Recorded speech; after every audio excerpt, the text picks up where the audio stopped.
Okay, great. So I'm going to keep it brief, the CTA. Good evening, everyone. My name is Lorraine Liriano, and welcome to the 9th Annual Day of Solidarity with the Independence of Puerto Rico. Bienvenidos todos y todas y todes al 9º Día de Solidaridad con la Independencia de Puerto Rico.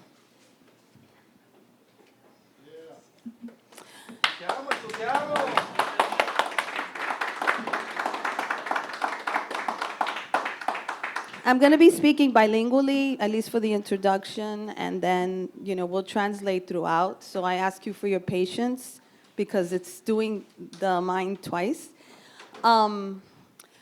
For the past 9 years, since 2015, a call to action on Puerto Rico was formed as a response to then the proposal of Promesa. And we have been protesting since then, okay? A call to action has also informed about the coal ash crisis that is happening in Guayama and Peñuelas. We have supported the release of Oscar Lopez Rivera and Nina Droz, the 2 political prisoners. We have been very involved with that action. And we have also supported, in most recent, the UTIER workers and La Ruta de la Verdad, that is a group of activists, people who are retired, line people, people that are excessed, as we call it in New York, when you are taken away from your job and put in another job within the government. And we have supported all those struggles with educational forums, with press releases, and we have been consistent in our work for the independence of Puerto Rico because we know that the only solution for Puerto Rico is independence. Statehood could never be an option. We know that as a group that is anti-colonial, anti-imperial, that we also must stand with our allies. We must stand with Palestine. We must stand with New Caledonia. We must stand with Haiti. And we must stand with Sri Lanka.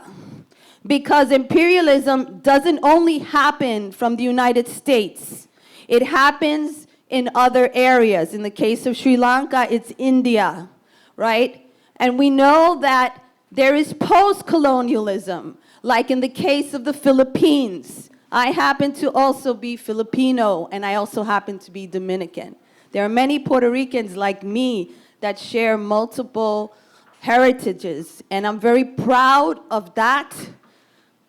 Also the 3 countries that my families are from have experienced colonialism directly and have had to exile from the Philippines, from Puerto Rico, and from Dominican Republic, precisely because of the imperialistic and colonial situation directly related to the United States. Okay, now I'm going to briefly say that in, in Spanish. Este es el 9º año, pero desde 2015 nosotros, un llamado a la acción por Puerto Rico, se ha reunido concerniente a lo que era en ese momento la propuesta de Promesa. Desafortunadamente se aprobó Promesa en el 2016 y se creó la Junta Dictatorial. Sabemos que desde el 1898 hemos vivido debajo de una dictadura, porque las decisiones que siempre se han hecho es a favor de los Estados Unidos. Un llamado a la acción por Puerto Rico ha apoyado toda la lucha concerniente a las cenizas en Guayama y Peñuelas. Hemos apoyado a la Federación de Maestros en Puerto Rico y todas las luchas que han realizado ahí. También en más recién, hemos estado apoyando a los trabajadores de UTIER y también la lucha energética de nuestro pueblo y la Ruta de la Verdad. Desde 2021 hemos estado apoyando. Incluso hicimos una ponencia cuando fuimos a Washington a una vista de recursos naturales. We also did a testimony on behalf of La Ruta de la Verdad in Washington, D.C., regarding the crisis of energy. We have been clear in our directive, and we'd like to thank all the allies, because it's important to understand that we cannot do this work without the allies that we have within the Puerto Rican community and also our other allies. Okay, it's very important to understand how we fit in the international scheme of struggle against imperialism and colonialism. So I'd like to thank all those organizations, Partido Independentista Puertorriqueño. I'd like to thank all the organizations, Workers' World, formerly New York Boricua Resistance, now Juventud Pro Independencia, Jornada Se Acabaron las Promesas, and there's a long list, and my comrade is looking at me, so I have to continue with the program. Pero quiero darle las gracias a todas las personas que han demostrado solidaridad con nuestro trabajo, porque sin nuestros aliados no se puede hacer este trabajo. Nuestra lucha de independencia depende no solo de organizarnos dentro de la diáspora y el archipiélago, sino organizarnos mundialmente y a hacer reconocer lo que es la lucha de independencia por Puerto Rico, porque nosotros somos una nación y tenemos que tomar nuestro lugar apropiado. We are a nation and we must take our respective place. So I would like to start with our first speaker. It's Professor Edwin Irizarry Mora. Talk about the election and what. Oh, okay, I'm sorry, let me regress, sorry. So the panel will be talking about elections and independence. So we'll be focusing those two areas. El panel va a hablar sobre las elecciones y la independencia. Les pedimos a todos que, por favor, para tener la mayor participación de los panelistas y de las personas en la audiencia, que limiten sus preguntas a unos segundos, unos minutos. Y también sabemos que hay una diversidad de opiniones, que nos respetemos como parte de las normas, que nos respetemos y aunque haya diferencia de idea, que no se expresen despectivamente de nadie. Okay, we ask in terms of our norms that we can please, we know that there is a host of different and diverse perspectives. We ask that everyone respect the different perspectives, and let's listen to each other, and let's keep everything very cordial. So muchas gracias. So we're going to start, thank you, with Professor Edwin Irizarry Mora, Economic Advisor of the Puerto Rican Independence Party and a representative of Dennis Marquez. Does anyone need translation into Spanish? Okay. All right, let me know if you do. Okay, thank you, Professor Irizarry. We leave you to the discussion. Thank you. Thanks to you and the organizers of this activity. I will be talking in English for the benefit of all the comrades and friends here and people who are participating through this social English. I know that I have only 7 minutes to express some ideas. And I would like to start with a quote from this was my PhD thesis in England when I was studying the Puerto Rican model of development. And one of the conclusions was, and I will quote the following: the transformation of the economic structure from a plantation economy to an industrial base confirms that the development path has been strongly related to the political linkages between Puerto Rico and the United States. the fact that almost everything considered strategic in the country lies under the US rule implies that although a few manifestations of fiscal and political autonomy have been part of the colonial relationship, the limits of internal control as well as the parameters of the political outcome of Puerto Rico are clearly set. So I would like to mention some of the characteristics, the features of the political and economic model, and of course, why we believe in independence and why this period, this year, 2024, the elections of these years are crucial for our willingness to achieve our political independence. As you probably know, the deterioration of the material living conditions of large sectors of the population is one of the features of the Puerto Rican economic model. According to recent data of the Puerto Rico Community Survey, almost 47% of the country's residents live below the poverty line. That's almost half of the population. In second hand, the impossibility of articulating and implementing a development strategy that would favor the interests of low and middle income families, as well as of local capital owners and community-based economic activities, is a second feature of the political and economic model that has been operating in Puerto Rico over the last 26 years.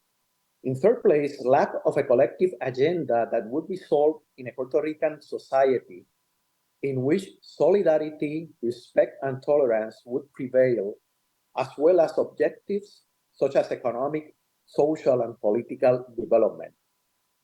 Four, perhaps the most important manifestation of the collapse of Puerto Rico's economic and political model, certainly the one most discussed recently, is the fiscal crisis that the country's central government is going through, and which has become more evident since the beginning of the third decade of this millennium.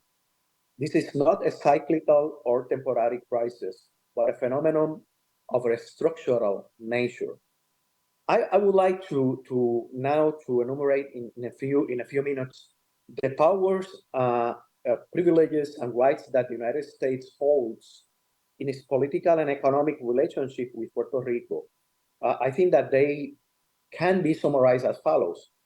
First, right to recruit young men as members of the U.S. Armed Forces. Second, the use of the national territory, land, sea, and air by the U.S. Armed Forces without paying any taxes for their military bases. Third, right over land and property expropriation, even beyond Puerto Rico's land planning rules and regulations. Control over citizenship, naturalization, and migration matters. The existence of a U.S. Court of Justice with hegemony over Puerto Rico's Supreme Court, and where Puerto Ricans are prosecuted under federal laws. The Federal Communications Commission regulates radio and television industries and communications in general. Puerto Rico does not have its own maritime and/or ports law. Instead, U.S. federal laws govern its international trade through the Jones Act of 1920. Prohibition of the Puerto Rican government to the Puerto Rican government, of fixing duties and tariffs over goods and commodities that are traded between Puerto Rico and other countries. Application of U.S. custom laws over books, works of art, etc. Right to determine air and maritime freight charges between Puerto Rico and the United States. Absence of participation of Puerto Rico's government authorities in the commercial deals negotiated by the United States, irrespective of their effects on the Puerto Rican economy. Management of Puerto Rico's foreign relations, control over the mail service, the monetary system, and the fundamental regulations on banking. This is just a brief list of the aspects in which the Puerto Rican society has been under control of the U.S. authorities. And in such a concept, this colonial setting is justified as follows.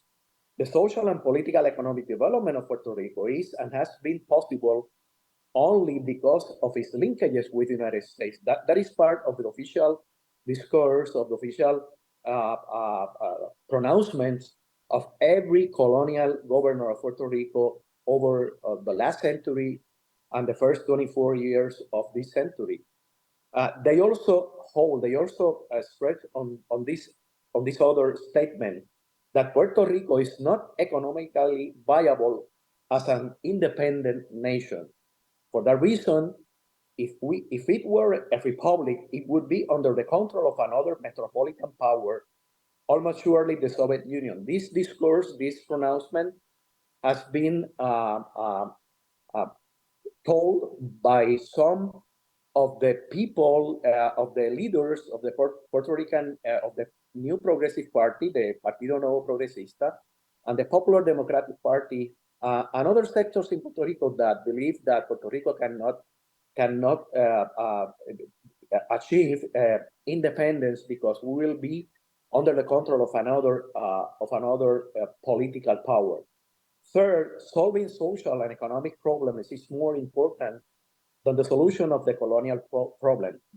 For that reason, the colonial problem has not been stated as one of our major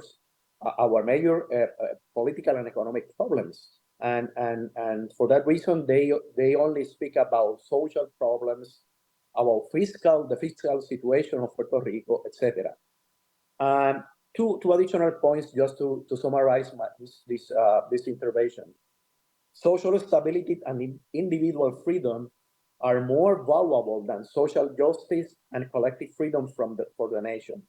Political independence might threaten both stability and the democratic regime. That is part of the official discourse that has been repeated every year since the inauguration of the Estado Libre Asociado, of the colonial relationship in 1952. And finally, they also state that the working class would be the sector most negatively affected by political independence.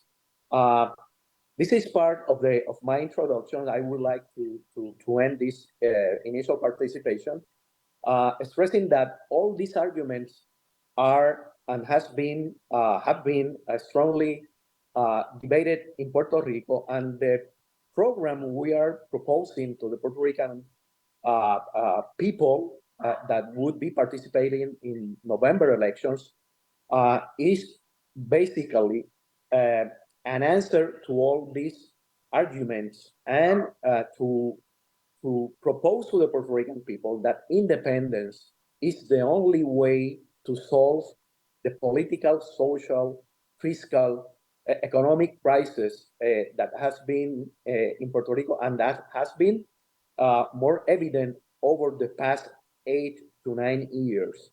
And I also would like to stress on the point that Juan Dalmau, our governorship candidate, I was the candidate in 2008, and all the candidates over the past 20 years, more, I mean, including the last 2 centuries of the 20th century, we have the last 2 decades, I mean, of the 20th century, we have expressed on answering these questions and telling the people of Puerto Rico that indeed we can become an independent nation, and we can be as successful as any other middle income country or a small nation, as have been shown over the past years in the international community. And here I should stop because I think that I have used the 7 minutes that you suggested to me. So thank you very much for the invitation, and I will be very pleased to answer any doubt, any question concerning the matters I have covered in this initial presentation. Thank you. We would like to thank Professor Irizarry Mora because he filled in for Dennis Marquez. Dennis Marquez is right now with the striking workers of La Lechera Suiza, so he had to tend to that. So that's the reason why he's not with us today. So thank you very much for filling in for his space. And right now, we're going to allow for some Q&A with with Professor Irizarry.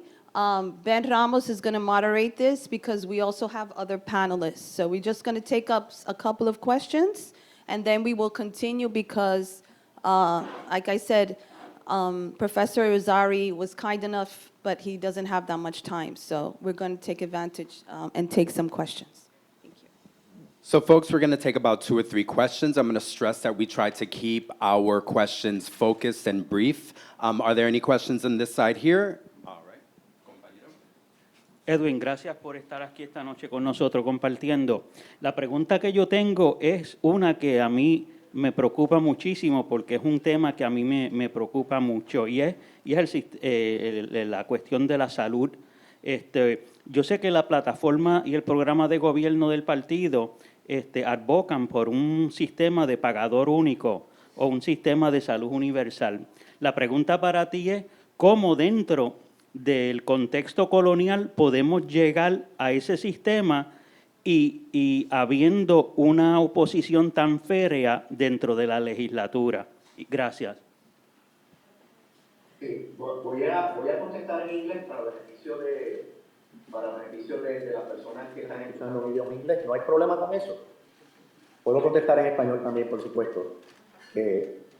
Así que, mira, the answer to this question concerning how we can transform our health system, which, by the way, over the first 50 years of 20th century, particularly during the 1940s and 50s, not because of the colonial relationship with the United States, Puerto Rico achieved a regional model that was put in practice and was modeled by other Latin American and Caribbean countries.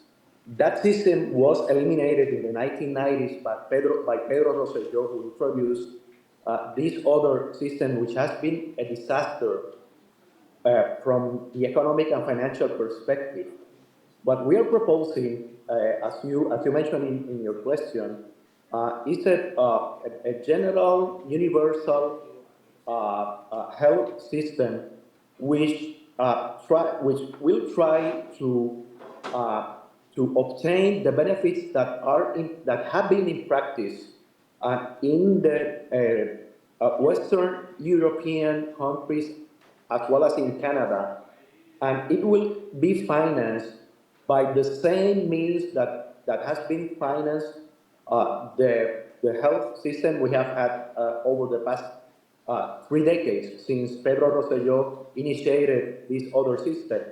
So the main point of this system is that the earnings that has been obtained by the corporations who are the owners of the health insurances in Puerto Rico, that earnings would be eliminated because with one insurance company, which would be a public corporation that will work for the patients and for the health providers, physicians, hospitals, pharmacies, etc. With that scheme, it has been proved from a financial point of view that Puerto Rico can afford, without any financial problem, to have this universal health system. By the way, I think that in 2 or 3 weeks, we will have this health program, this section of the program of Juan Dalmau as candidate for the governorship, ready to be read by all the people in Spanish, but I think that it could be very easily translated in English for the English-speaking person people who are participating in this forum today, and there in that section of the program there is an explanation that goes to every detail concerning how it would be possible from a financial point of view to have a universal health system in Puerto Rico that would benefit the majority of the population, including the people who are now paying private health insurance, and also this almost half of the population of Puerto Rico who live below the poverty level at the official level. So this is the answer to this question. All right, any questions on this side? Muchas gracias por poder estar con nosotros hoy.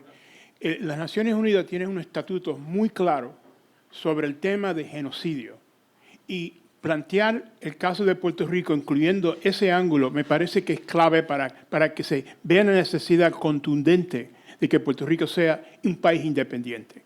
Destrucción del medio ambiente, matanza de la población, desplazamiento de la población, destrucción de los lugares históricos del país. Yo estoy resumiendo muy rápidamente, pero si uno se pone a ver la letra del Tratado sobre Genocidio de las Naciones Unidas, uno ve un retrato de Puerto Rico desde el 1898.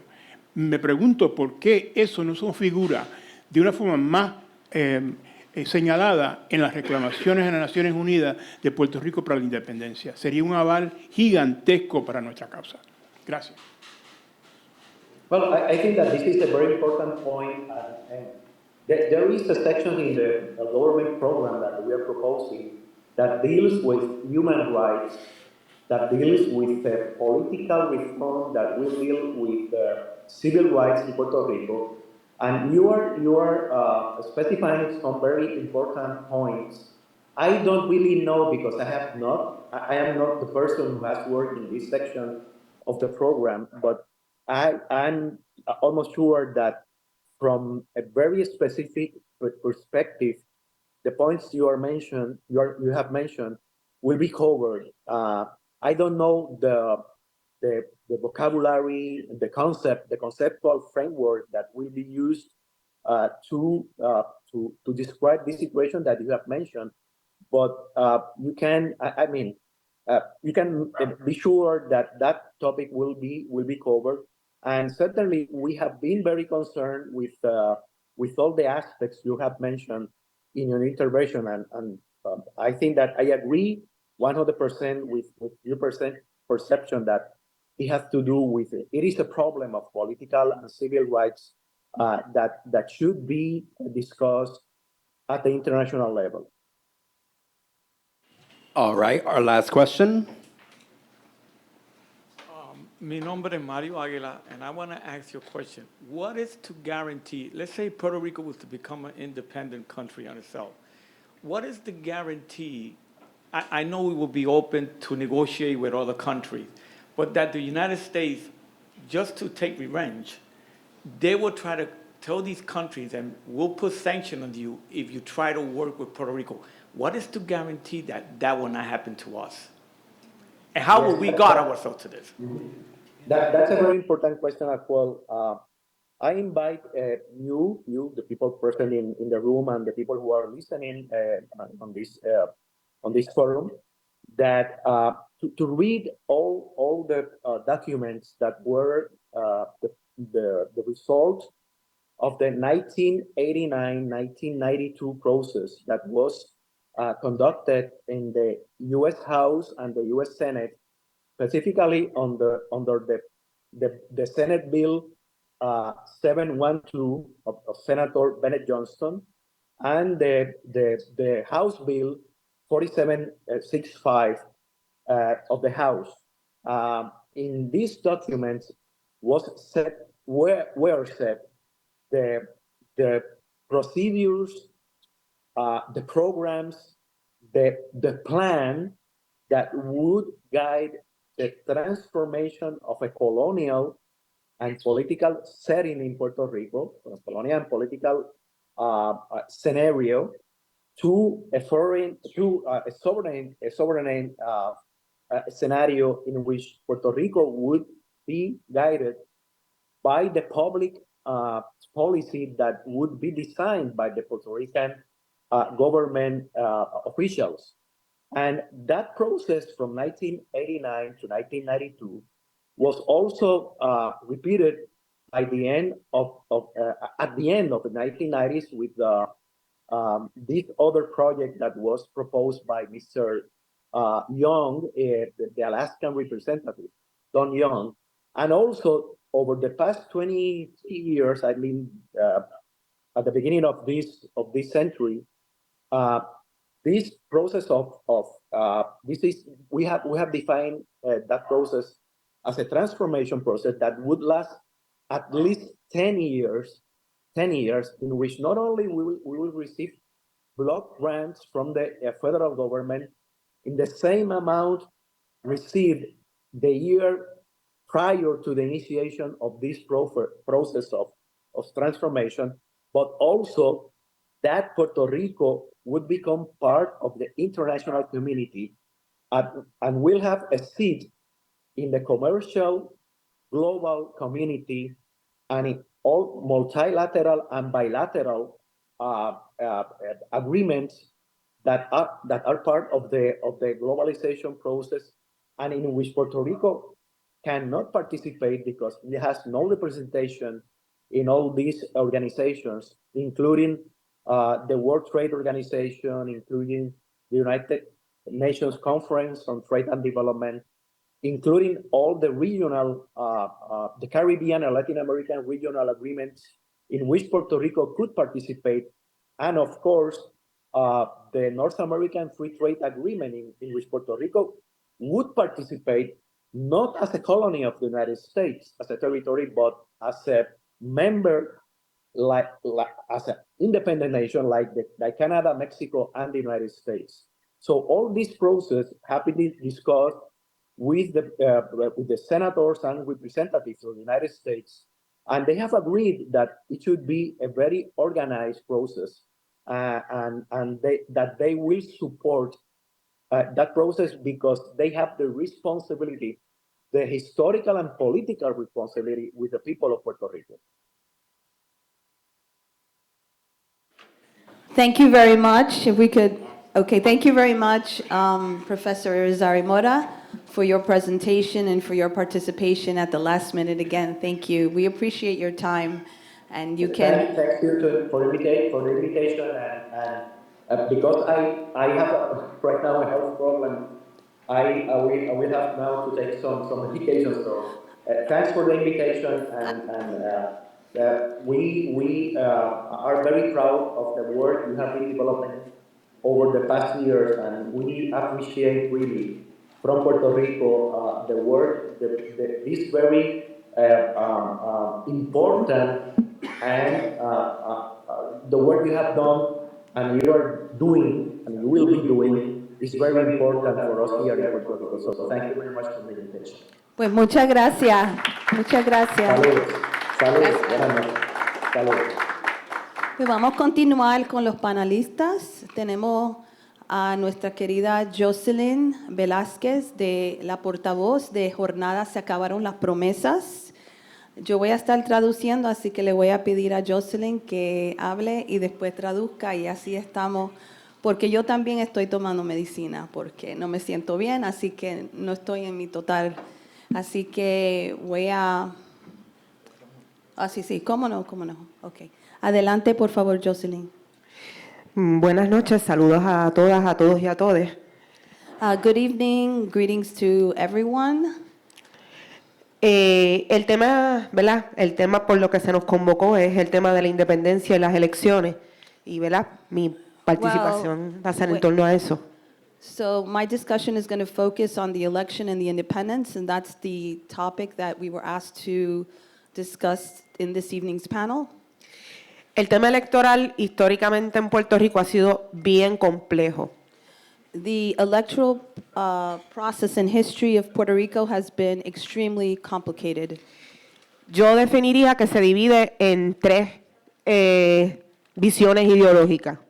I would say that it's divided into three ideological perspectives.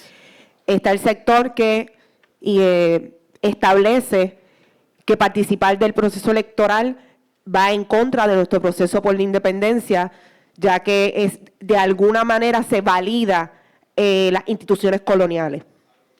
One sector would say that participating in the electoral process validates the colonial structure that exists between the United States and Puerto Rico.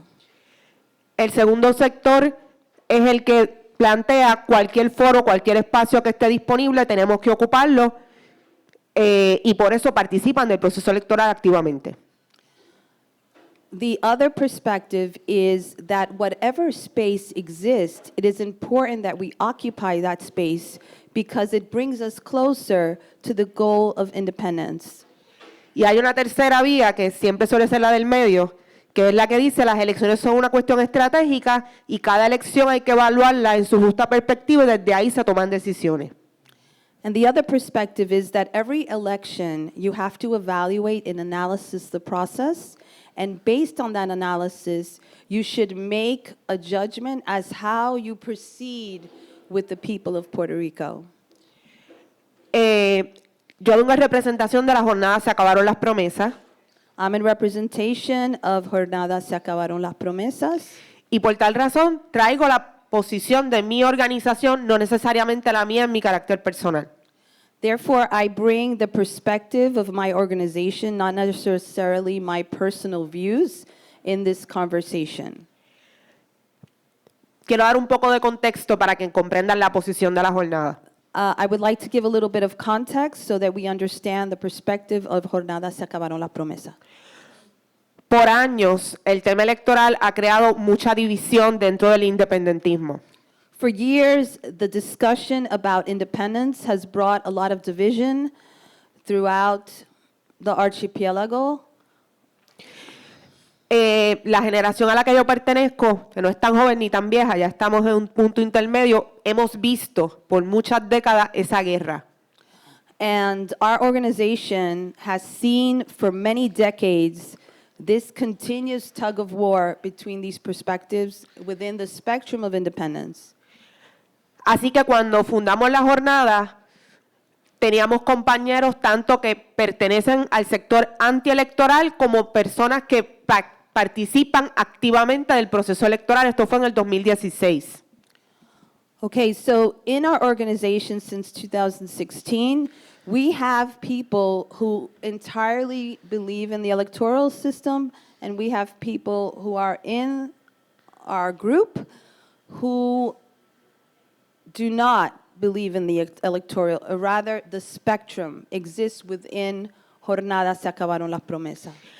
Así que en esas primeras elecciones, que fueron, si no me equivoco, las del 2018, nosotros tuvimos una conversación y llegamos a la conclusión de que nosotros queríamos superar esa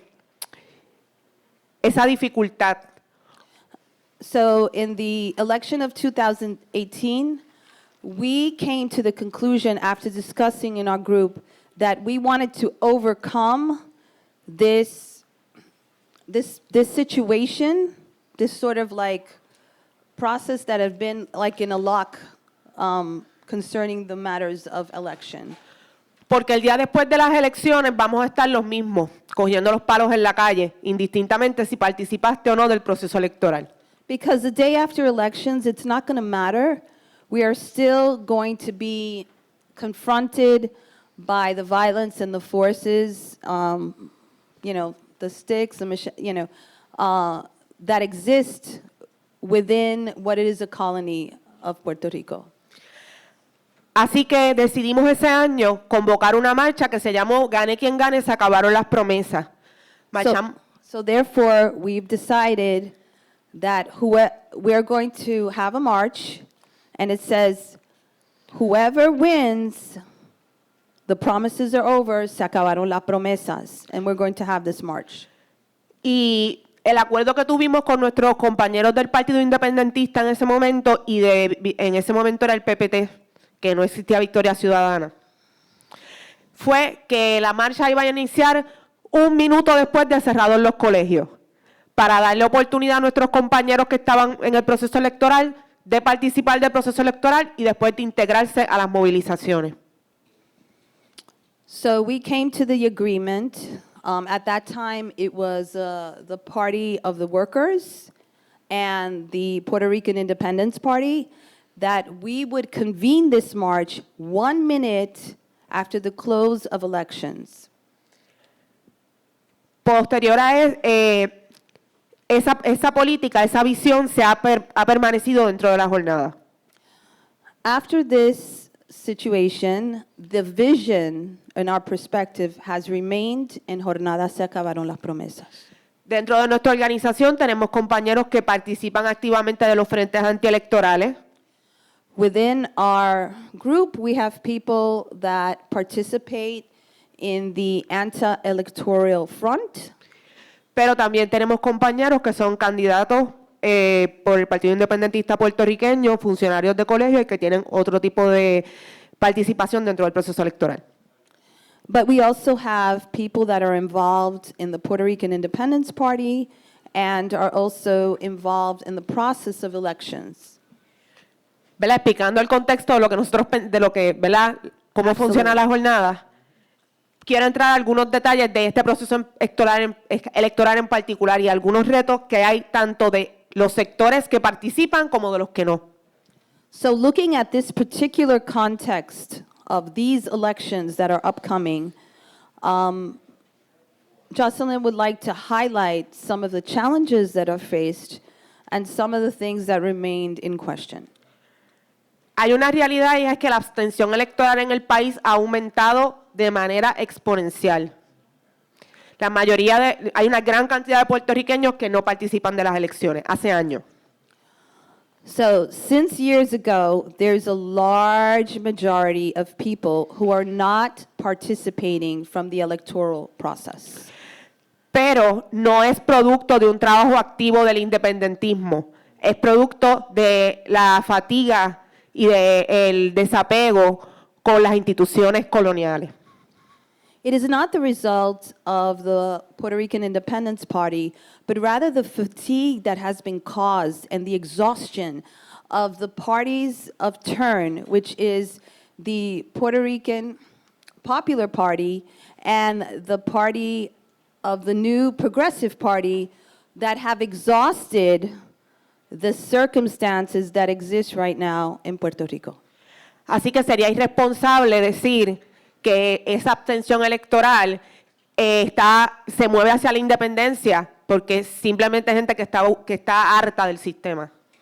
So it would be erroneous to say that these folks automatically would move the dial towards independence, but rather that they are exhausted by the circumstances that exist with the dominating bipartisanism.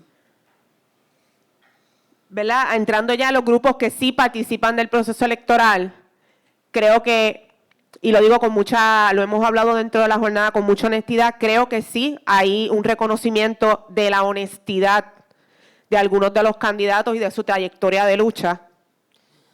And within the Independence Party, we recognize that there are candidates that have a history of being in the struggles and the fights that exist amongst the people. And these are candidates that have genuine intentions for the betterment of the country. Pero se enfrentan a la realidad de un potencial fraude electoral. However, they are confronted with the potential of fraud, electoral fraud within the system. El mejor ejemplo es lo que pasó en las pasadas primarias del partido en el poder. La pasada primaria de? Del Partido Nuevo Progresista. Right. It is evident that in the last election, the primaries between Jennifer Gonzalez and Pedro Pierluisi, there was a lot of irregularities and fraudulent claims. So therefore, and they are the party that is in control. So there was a lot of that happening, and so there is a concern into how this will manifest in the upcoming elections.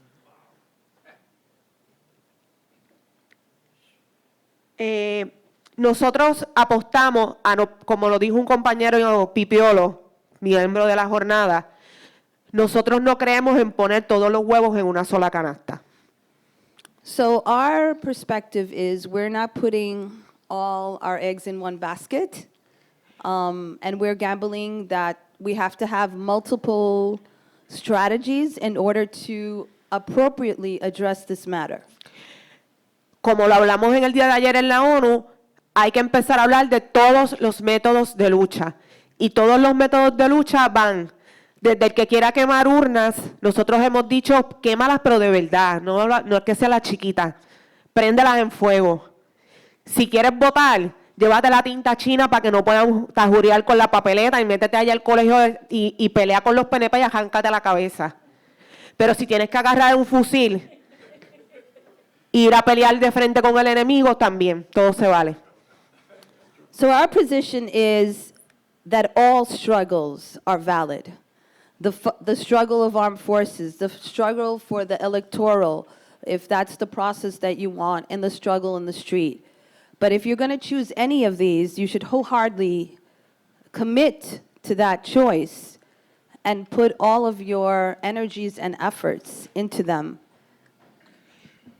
Pero también hay que establecer que el único, y lo dijo el compañero Irizarry Mora y coincido plenamente con él, aquí tiene que haber un cambio sistémico. I coincide with Professor Irizarry Mora in the sense that there has to be a systemic change.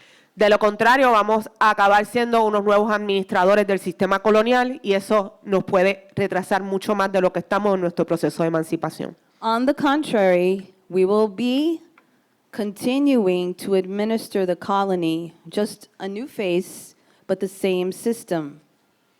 Así que, ¿verdad? Contestando a la pregunta por la cual se nos invitó, desde la jornada vamos a respetar cualquier método de lucha, como lo expliqué antes, pero sobre todo, nosotros siempre vamos a apostar por la calle.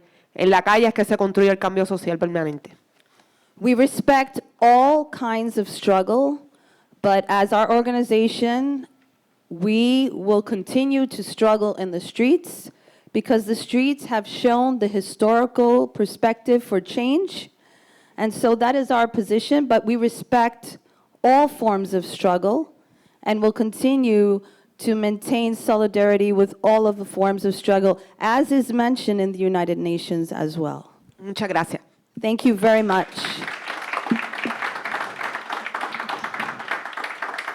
Okay, Ben will be taking the Q&A.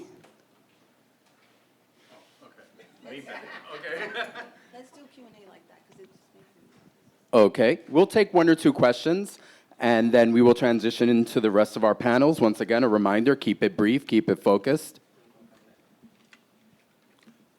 Sí, más que una pregunta, va a ser un breve comentario. Es sobre el tema de la abstención electoral, que ciertamente coincido con lo que plantea la compañera, sobre todo los compañeros que a veces hablan de las elecciones. Hay un alto número de puertorriqueños que no están votando y lo toman como si fuera una victoria de las campañas antielectorales, lo cual no necesariamente lo es así, sobre todo no es un voto anticolonial, no es un voto, no es una abstención por la independencia. La desmovilización del voto como parte de las estrategias de dominación de las élites en el poder. O sea, en este caso particularmente le conviene mucho a las élites en el poder manejar su grupo del corazón y descartar un número grande de puertorriqueños que están encojonados con el sistema, especialmente la juventud. Se ve en la forma que el comité de elecciones, la Junta Electoral, no inscribe a los jóvenes, donde está la fuerza de la resistencia. Yo creo que sobre ese tema hay que hacer los justos balances. Ni es todo verde, ni es todo amarillo. Sí, la abstención electoral no debe verse del todo como un enemigo. Creo que sí es un buen síntoma de que se está perdiendo legitimidad del sistema. Si algún día lo que votan son un 10% de la población, yo no sé cómo ellos van a justificar su permanencia ahí, aunque esa gente no sea independentista. Eso hay que verlo, por un lado. Pero por el otro lado sí coincido contigo en que, y no es una especulación, Edwin Mundo con su boquita de comer se ha zumbado por todos los medios de comunicación diciendo que su victoria está en los viejos y que ahí es que están los números para ellos ganar. Y a ellos no les interesa que los jóvenes se inscriban a participar. Pero creo que también hay muchas personas mayores que se están absteniendo de votar, no es exclusivamente los jóvenes. Hay mucha gente que ha roto su tarjeta electoral porque no quieren saber del sistema, se hartaron. Así que creo que esa población que está absteniéndose, no ha habido un estudio de ella. Tal vez eso sería interesante, alguna escuela de sociología, etcétera, que los encueste, que vea por qué dejaron de votar, qué los llevó a no votar. Eso sería un ejercicio interesante del que podríamos aprender mucho, porque en el 2019 para las protestas, las asambleas de pueblo fueron un buen espacio para escuchar a la gente. Más allá de que nosotros fuéramos a llevar mítines, para escuchar. Y lo bueno era escuchar sobre todo el tema del cansancio por el desplazamiento. Ese era uno de los temas en cada pueblo que yo fui, Caguas, Lares, San Juan, Río, en todos los pueblos era un coraje bien fuerte porque los estaban sacando de sus espacios y estaban divorciándose del sistema electoral porque sus alcaldes no le estaban respondiendo, porque el gobierno permitía que los sacaran de las comunidades, porque no tenían protecciones alguna. Así que tal vez hemos especulado mucho por qué esa gente dejó de votar, tal vez hay que investigar por qué dejó de votar y de ahí construir. Y con eso, para abundar un poquito en eso de los números, en los últimos 2 ciclos electorales, si nosotros sumamos la gente que está inscrita y no votó, más la gente que está en la edad de inscribirse y no se han inscrito, son mayoría absoluta con respecto a la gente que participa en el proceso electoral. Y eso es un dato estadístico. Y lo otro que quiero aclarar es, tenemos que tener cuidado con la cuestión de la juventud. Como miembro del Movimiento Ñin Negrón, que es una de las organizaciones que represento hoy aquí y a Frente Socialista, pero el Movimiento Ñin Negrón en el ciclo electoral pasado decidió, como describió Jocelyn en este grupo, de que las elecciones son una cuestión táctica y uno decide de acuerdo a la elección. Nosotros decidimos ser funcionarios de colegio del Partido Independentista Puertorriqueño en Naranjito. Los cuerpos de trabajadores electorales, del PNP principalmente, pero también del Partido Popular, en el PNP eran 98% jóvenes. Y en el Partido Popular un 45 o 50%. Automáticamente el que sea joven no quiere decir que esté resistente. Si no los trabajamos, si no los organizamos, si no nos movemos a crear independencia, no van a ser la resistencia, no son la resistencia. Así que tenemos que poner eso en justa perspectiva. All right, we'll take one more question as we transition to our next panelist. Any other questions? Okay, thank you.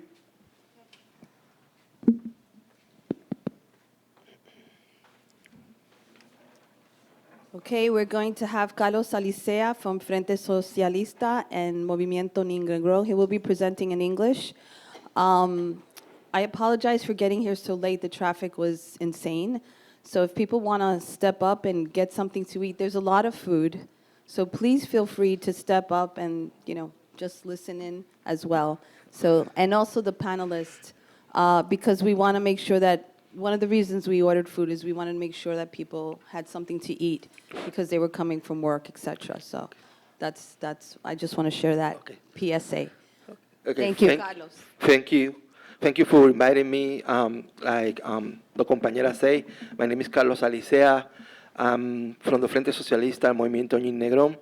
And I'm going to subscribe with the description that Jocelyn made so clear about the different groups and on positions on the participation in the elections. And like I share in the comment that I tried to add to the comment that Manuel made, I come from an organization that actually is in the fair group. It's a group that thinks that elections are a tactic decision. And we evaluate what is happening in that particular electoral cycle and decide what to do about it. That doesn't mean that's my personal position, but it's the position of the organization that I represent. And actually, very close is as well, very similar to the position of the Frente Socialista as well. However, for this particular electoral cycle that we have right now, we face the same situation that Jornada organization is facing.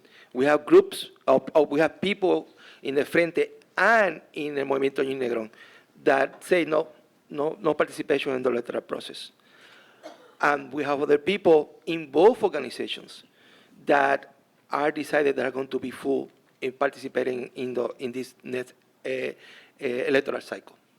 And I know for sure, for example, for Movimiento Ñi Negrón, that the same person that in the last electoral cycle organized all the recruitment for workers in the polls for the Partido Independentista in Naranjito, that actually was the first time in the last electoral cycle in Naranjito that El PIB has 98% of all the workers of the polls is going to be organizing that the same this year in that process. And that's a member of the Movimiento Ñi Negrón. Me personally think that in this particular electoral cycle, it is a mistake to participate in this process. So I'm not going to be working in the polls. So, but that's to provide this context of the different positions and impasses that is happening regarding the electoral cycle. But the question is how participating in the electoral process advanced or not independence. Well, I think that it's going to happen if you keep pushing and talking about independence and clearly making sure that in every actions that you make regarding the participation of the electoral process, you talk about independence and why independence is the only way to finish the colonial situation of Puerto Rico. And the same happens with the people that doesn't believe in the electoral process. We advance to independence only if we work and organize the people in the context and the narrative of advancing the independence and saying why the independence is important, why independence is the only way. In many discussions that I have with my friends from the anti-electoral front, the first thing that I told them is, look, guys, this barrier of the people not participating in the electoral process is won already. What are you doing to organize that people to move them to independence? Are you doing that job? What's happening here? So, we advance independence only if we talk about independence. We advance independence if we say, you know what? You people that believe in statehood are not anti-colonial people. The only people that can be anti-colonial in our situation is people that believe and work for independence. So in reality, if you are not doing that, even if you participate or not in the electoral process, you're not helping to advance the independence of Puerto Rico. And that's something that we cannot forget. And we need to be insistent. We need to be, and I'm going to use this word, I don't know how to say it in English, intransigentemente independentistas at all levels, at all moments, in every situation and every action that we do about it. So, the elections are not that important at all. And like my friend Jocelyn said, the other day, in the same rally that they called that time that we participated, if the police are going to be there, they're going to be hitting us. It doesn't matter if we participate or not. So I think that we forget that in that sense.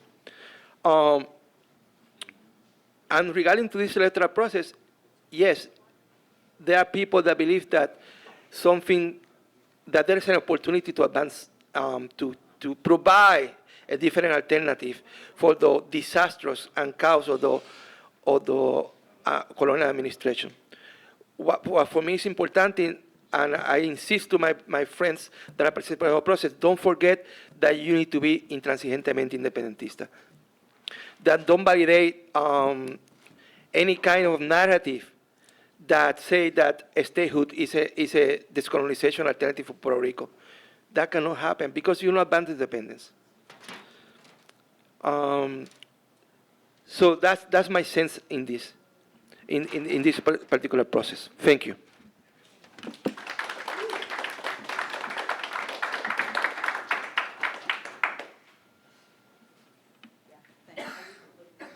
No problem. We're opening up the floor if anyone wants to address what's been discussed.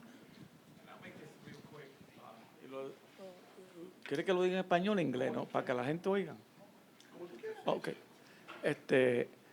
Me interesó lo que usted acaba de decir, porque ahora mismo yo me pongo a pensar, imagínate la International Court Justice, por lo que están pasando estos palestinos. Tú sabes lo que es el mundo entero apoyando a esta gente. Y la gente a veces me preguntan a mí, Mario, de tanto apoyo y todavía este gobierno no quiere ceder, no quieren ceder. Yo le digo, pero mira lo que está, tú te crees que no está llegando, pero por el apoyo de la gente y el mundo entero, Por eso que, y esa gente aún así destrozado, ellos dicen que un día van a ser libres.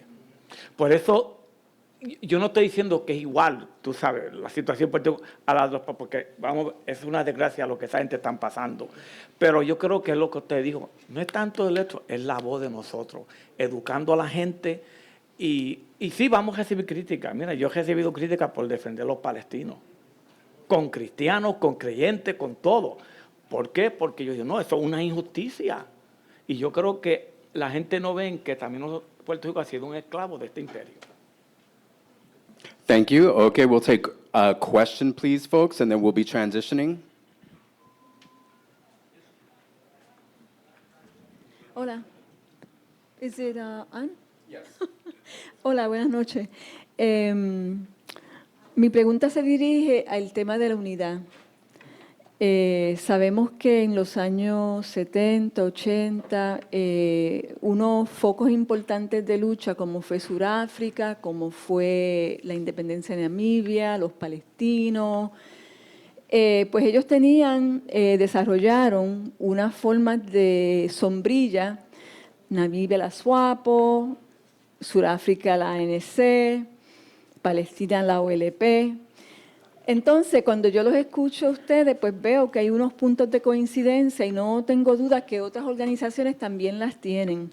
Y también todos estamos de acuerdo que debe de haber una unidad para que esta lucha de verdad pueda crecer, estar coordinada, estar coherente, aunque cada cual mantenga su personalidad, ¿verdad?, como organización. Y mi pregunta es, en cuanto a las organizaciones que ustedes representan, que yo sé que las dos organizaciones son bastante afín, pero ¿qué esfuerzos o cómo ustedes visualizan ese proceso? Que sin ese proceso no vamos a lograr la independencia. O sea, se acabaron las promesas trabajando por su cuenta, Ñinerón trabajando por su cuenta, el Frente Socialista en coincidencia, pero también haciendo lo propio, el PIP, el MIN, y cuántas otras organizaciones que se multiplican en Nueva York también. Por último, decir que eso es tan necesario y que incluso en el trabajo que hacemos en las Naciones Unidas tendría un impacto enorme. Entonces quisiera que ustedes se dirigieran a esa necesidad, si quieren que lo traduzca, si no, creo que todo el mundo entendió. Ok. Yes. Ciertamente, y yo lo voy a decir primero en español y después en inglés. Sí, la unidad es importante, pero no puede ser unidad por unidad. No, es la realidad. ¿Qué ha hecho el movimiento Ñinegrón? Y de hecho ha sido esfuerzo que hemos también trabajado en colaboración con Jornada, Promesa y otras organizaciones. Hemos impulsado en muchas situaciones y lugares el desarrollar lo que llamamos una narrativa común mínima para las organizaciones. Por ejemplo, el movimiento Ñinegrón tuvo una participación y jornada también bien significativa en la mesa de diálogo independentista, que estuvieron por muchos años celebrando exitosamente la marcha por la independencia en Puerto Rico. Interesantemente, lo que rompe la mesa de diálogo independentista finalmente fue en la elección de Maribel Santiago, 2004, precisamente por la cuestión electoral. Cuando se violó el acuerdo en que se planteaba que lo único que no se traía a la mesa dentro de la mesa independentista era el proceso electoral. Pero yo hago cuando yo digo que la unidad tiene que ser, no tiene la unidad, lo que pasa es que muchas veces en sectores que se llaman soberanistas y otros sectores hablan de la unidad y nos ponen como obligación, responsabilidad que no hablemos de la independencia. Porque a la independencia la gente le tiene miedo, porque ese tipo. Entonces, no puede haber unidad si entonces inmediatamente lo que le solicitan a las personas que hablamos, o a las organizaciones, no a las personas, que son intransigentemente independentistas, que no pueden hablar de la independencia. Pero sí hemos empujado muchas alternativas y procesos en los cuales creemos que se desarrolla una narrativa mínima entre organizaciones, coordinando trabajo, coordinando acciones. Por ejemplo, yo soy miembro activo de la jornada. No estoy en el día de las operaciones, pero cuando jornada hace una acción, Carlos, ¿va a venir a la acción? Vamos a la acción.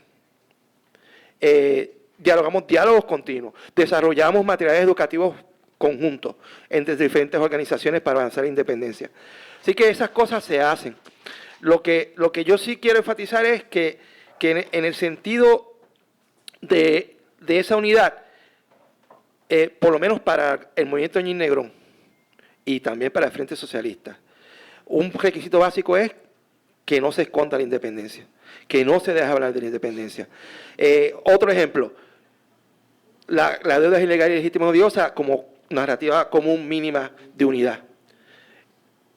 3, que la anexión de fórmula descolonizadora y que ninguna persona que dice que cree en la anexión puede ser anticolonial. No se puede validar eso. O sea, son diferentes. Yo creo que hay muchos asuntos que nos pueden llevar a esa narrativa en común mínima que nos permita crear una narrativa que avance la independencia, que le convenza a la gente de que por qué la independencia es necesaria y por qué es la única solución para salir de la situación en que estamos colonial contra Estados Unidos.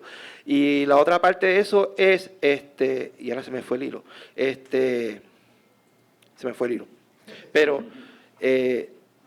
si me regresa, pues les comento. So basically what I say was that it could not be unity by unity.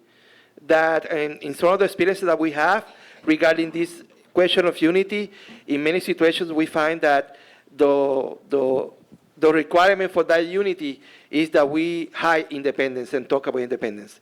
And I'm saying that in my organizations, the organizations that I'm representing here, we have many collaborations and projects by Eric, cuídate hermano, that we move forward coordination and work together as organizations that believe in independence, but always saying that independence is what we need to defend and promote all the time. Y creo que Jocelyn va a añadir. Pues mira, quería un poco abonar a lo del tema de Palestina. Yo creo que tenemos que tener una conciencia que la hemos adquirido en la marcha.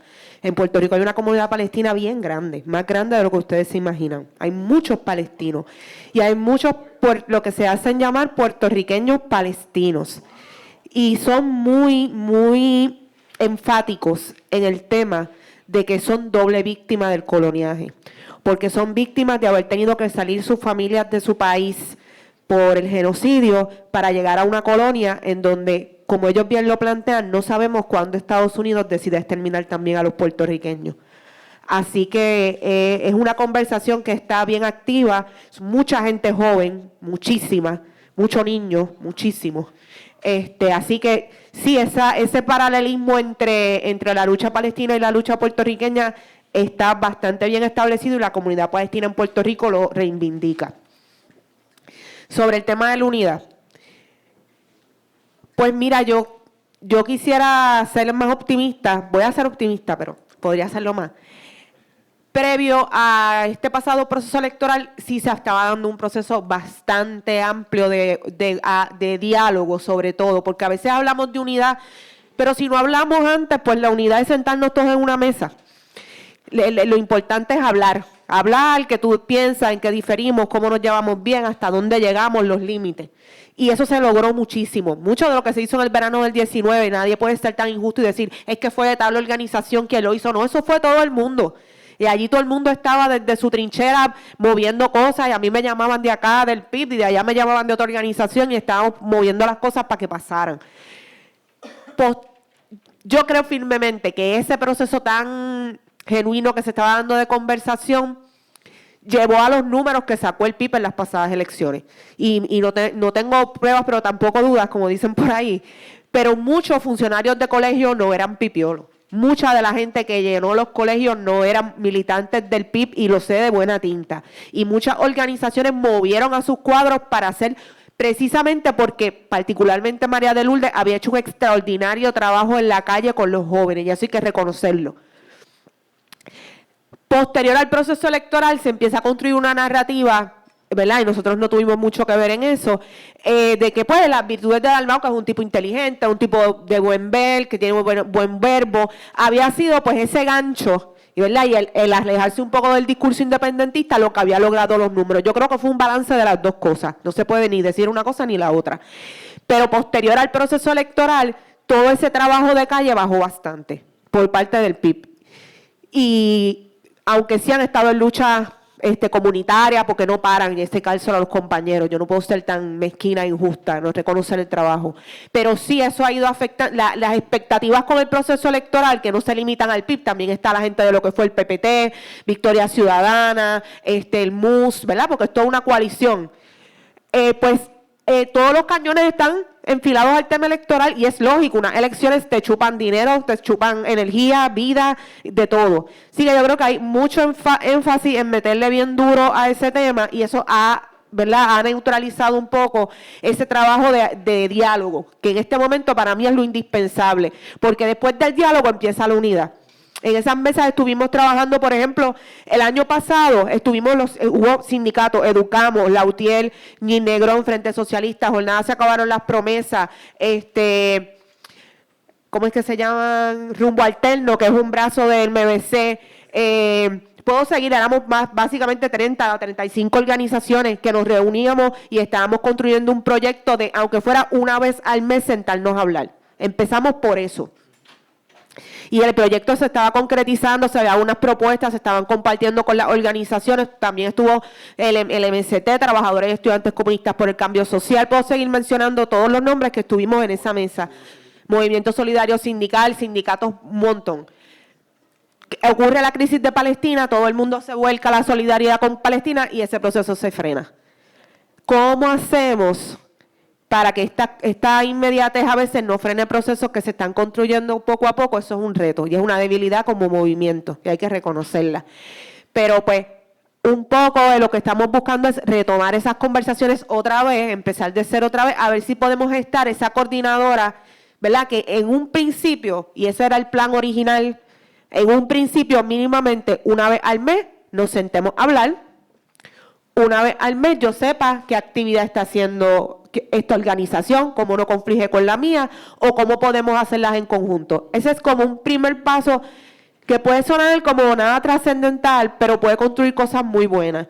Y eso, por ejemplo, nos pasó en el 1 de mayo del 2023, que tuvimos una movilización bastante eficiente, precisamente porque se estaban dando esas conversaciones. No sé si lo que digo complica más el panorama, pero es lo más honesto que puedo decir sobre el tema para no entrar en la demagogia y decir todo es una porquería porque no lo es, ni tampoco estamos ganándolo todo porque tampoco lo es. Hay un punto intermedio que estamos tratando de batallar.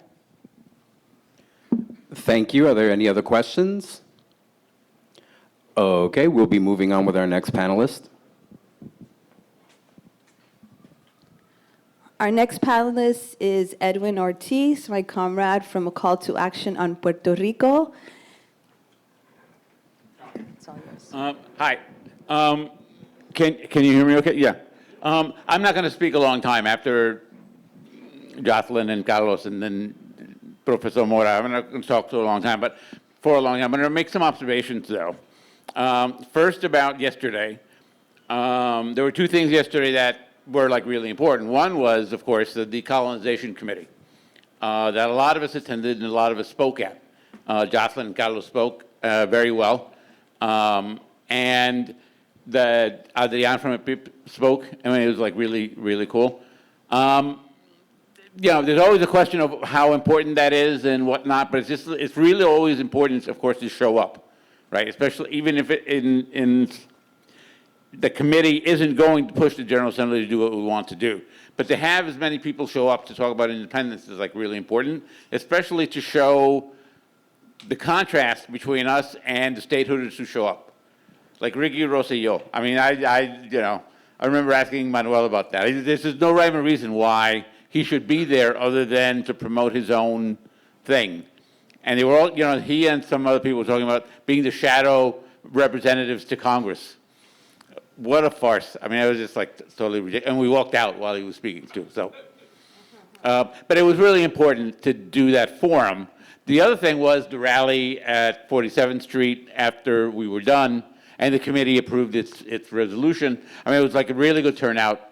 I couldn't stay very long. The heat was getting to me. But it was just really cool. And the best thing about it was all the young people. Now, I'm 70, right? So to me, everybody, most people are going to be younger, right? But Yeah, when I was young, I didn't do hip hop at events, right? But it's just like really energizing to listen to people doing this stuff. So those are two things that were really important. Then two more points. One is, one of the problems that we have in the diaspora is keeping track of what's going on in Puerto Rico. There's like no central point for us. Like there's no one TV program, no one radio program we can listen to tell us everything that's going on. At Nuevo Día, Prensa Sin Censura. I listen to Sandra Rodriguez Cotto in the mornings, and that's really the only way you can find out what's going on. Nin Negron has a bulletin that's sent out every month. It's a wonderful bulletin, and it's like Acabaron Los Promesas videos are like really essential on Facebook, right? To know what's going on because the press isn't going to cover the fact that a lot of people show up at those events and those demos. So that's one thing that would be good for us to try and figure out how to deal with. The last thing I'm going to say is talk about the elections, right? First of all, I give a lot of credit to PIP. They show up in the diaspora when something happens. No matter what it is, no matter the group, the topic, or whatever, Pipiolo show up. Eric shows up with the big flag, and that's like become like really important. And he also memorializes what goes on. I mean, he puts out like 50 photographs a week about what's going on. But what he's doing is memorializing and cataloging historically what is happening. So in that sense, the people is very important. The thing about the elections, call to action per se, we also believe in all forms of struggle. We wouldn't necessarily believe in violence per se, but to be honest, violence in the struggle has achieved a lot of stuff. Maybe it's not what other people would want to achieve, right? But it's like Oscar Rivera and the others played very, very important roles in the struggle for independence of Puerto Rico. The things have changed in terms of electoral, at least that's the way I'm seeing it like from here, is I used to say, and I still say, that the Pipiolos, at least were people who were, in addition to everybody else, sticking their necks out and saying, I'm for independence, and I'm pushing it into the mainstream. You can agree with that, you cannot agree with that, but that's what was happening. I don't see, though, with what's going on, I don't know how the people is going to be allowed to win by the people who control the system, right? Unless you can actually show the loss by corruption, then that becomes a fair victory for the PNP. And it's the PNP, Los Populares, for all intents and purposes, I don't think actually, no da un tajo, as they say. But the thing that would be important for me is if, because it always is possible for the Alianza to win. I mean, I don't discount that can happen. I just, but from my point of view, if it wins, then obviously, from my point of view, it's not going to be so that, Juan Dalmau can then become the administrator of the colony, right? I mean, it's not good, I don't see how you do it as, life as usual. The idea is if that were to actually happen, then somebody in Washington is going to get like really worried, and at some point they're going to know whether or not they need to be worried. But at that point, if they were to actually win, it kind of puts things at an even bigger standstill and creates the crisis, hopefully, that Ruben always talks about, right? And puts a stop to it and makes, at least gives an opening for the independence forces to come in and say, okay, fine, so now we told you so, and we can then come and reach some of our unity. I don't know how that's going to happen without a lot of the young people, but that's the way it appears to me. Because on day one of the Dalmau administration, first of all, it's like Jennifer Gonzalez actually going to concede? Is she going to like do a Trump and say, no, you stole the election and this and that and the other? And is Biden going to say, oh my God, what are we doing? You know. Anyway, that's the way I see it personally. And you know, good luck to a people on that level. I want to thank Lorraine's going to end. I wanted to mention Carlos brought these great little bags, you know, knapsacks that say Puerto Rico Libre Socialista, and I use them all the time. And you know, it's free. Please pick them up along with the ponencia that he made. And the last thing is I'm sorry that Norma Iram and Lulu couldn't make it tonight. They're missed.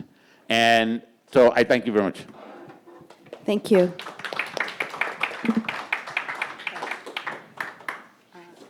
Quisiera que cantara la boriqueña, si puede. Okay.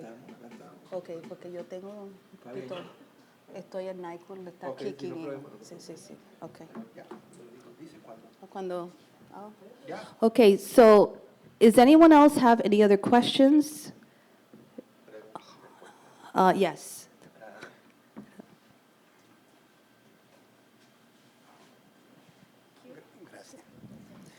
Sí, buenas noches y gracias por su ponencia. Excelente.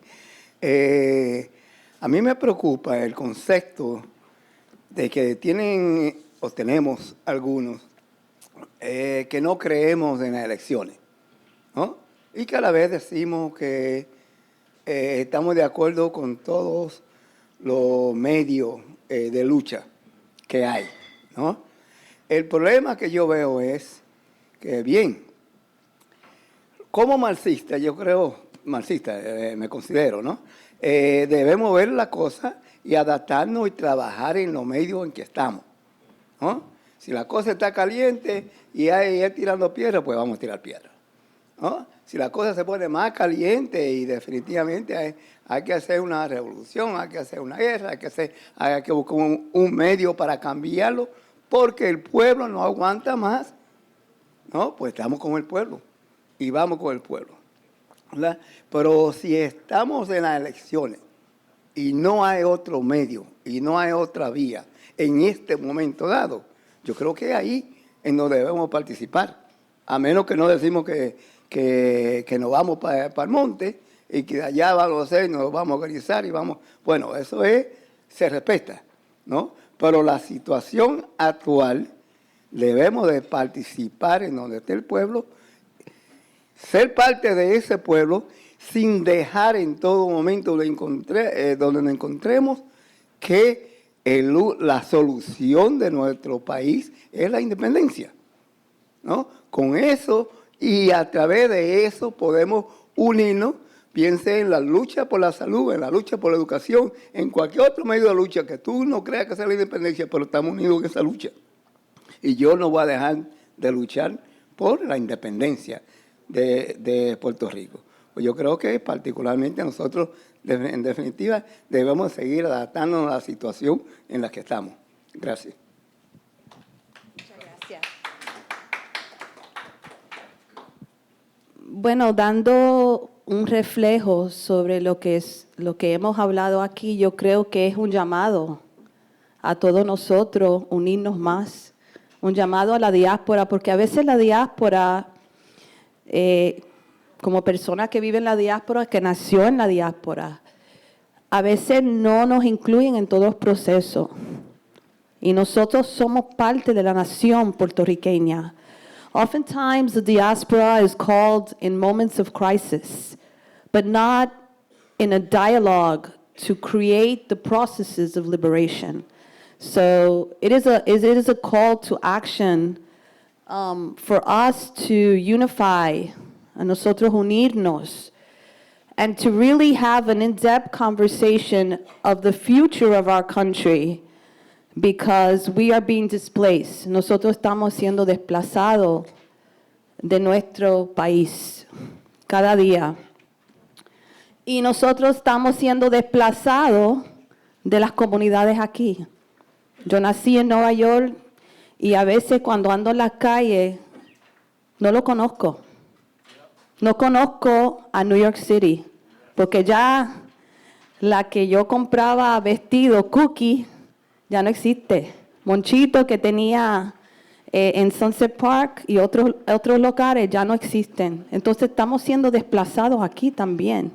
Y esas son conversaciones que necesitamos entender de las situaciones en ambos lados y informarnos y trabajar juntos. We need to work together and to create these bridges of unity and understand the complexity of it y entender lo complejo que es el proceso, pero también buscar manera de tener un frente unido con unos principios que estamos de acuerdo para seguir esta lucha e incluir a nuestros jóvenes, porque ya yo tengo 58 años y como otras personas ya vamos a la tercera edad.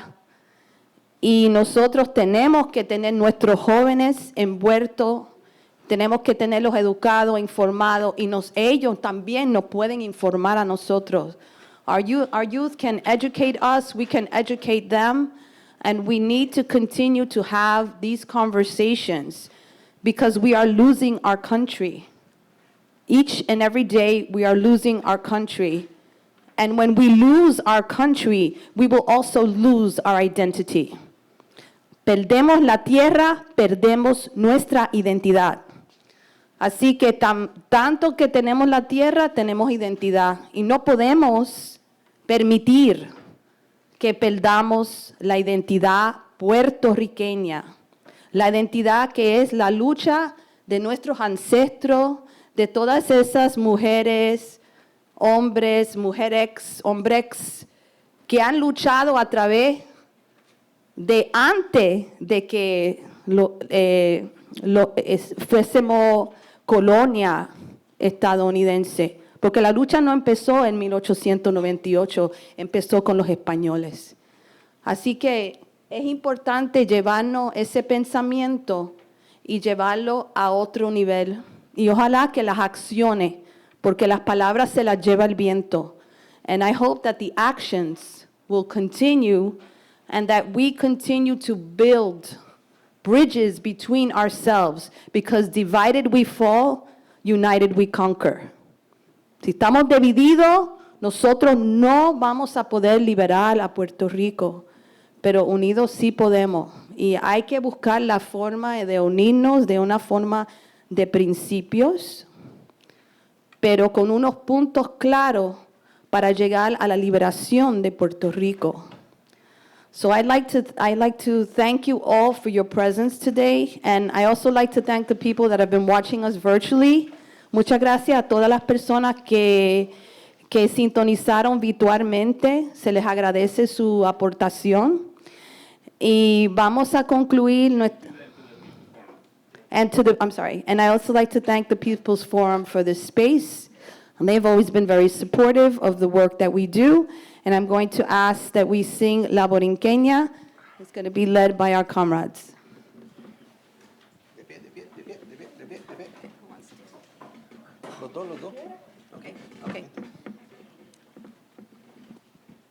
Despierta, borinqueño, que han dado la señal. Despierta de ese sueño, que es hora de luchar.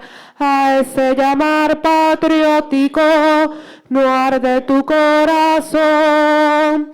Vernos será simpático el ruido del cañón. Nosotros queremos la libertad, nuestros machetes nos la darán.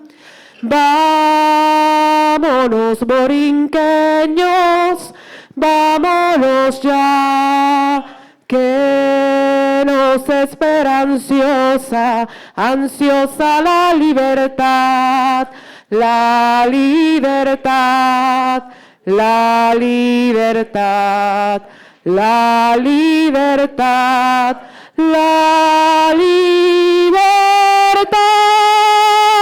Que viva Puerto Rico libre y socialista. identify is we're standing. Now we can make our way towards the door because we have to start cleaning up. The People's Forum is closing in the next 20 minutes and our appointment is over. So